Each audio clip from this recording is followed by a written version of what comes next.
नमस्कार विद्यार्थी मित्रांनो, मागच्या लेक्चर्स मध्ये आपण बघितलं होतं ग्राफिकल मेथड सॉल्व्ह करायची सिंपल ट्रिक। त्याच्या आपण 4 स्टेप बघितल्या होत्या। फर्स्ट मध्ये होते कन्वर्ट द व्हेरिएबल, व्हेरिएबलला इक्वेशन दिलेलं आहे त्याला कन्वर्ट करायचं। नंतर फाइंड व्हॅल्यू बेस्ड टेबल, म्हणजे y ची व्हॅल्यू टाकून x ची व्हॅल्यू फाइंड करायची किंवा दुसऱ्या एका व्हेरिएबलची व्हॅल्यू टाकून फर्स्ट एका व्हेरिएबलची व्हॅल्यू फाइंड करायची।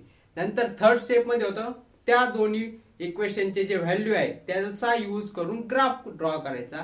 आणि फायनल होतं जर ग्राफवर इंटरसेक्शन पॉइंट फाइंड करून तेच आपलं सोल्युशन असणार। असं ते सिंपल ट्रिक आपण मागच्या लेक्चर मध्ये बघितली होती एक एक्झाम्पल घेऊन। आणि ग्राफिकल मेथडची जी अंडरस्टँडिंग टर्मिनॉलॉजी जी आहे ती बघितली होती की स्टेप बाय स्टेप मेथड कसं असते ग्राफिकल मेथडनी सॉल्व्ह करायचं। तर ह्या लेक्चर